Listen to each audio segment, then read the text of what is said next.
Aksi rrugor kombëtar Bulqiz-Maqellar është i mbuluar prej disa ditësh nga mjegulla e dendur dhe ngrica, kushte që manifestohen kryesisht në orët e para të mëngjesit.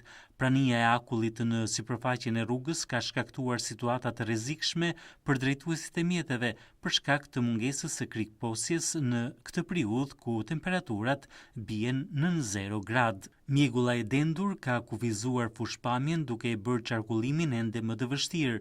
Një ditë më parë, në zonën e quajtur Melan, 2 automjete janë përplasur kokë më kokë dhe kanë shkaktuar një aksident në të cilën janë lënduar 2 persona, mes të cilëve edhe një grua shtatzën. Shkaki i ngjarjes dyshohet të jetë mjegulla e fortë dhe mungesa e sinjalistikës së përshtatshme për zonat me dukuri të ngjashme mjegullore.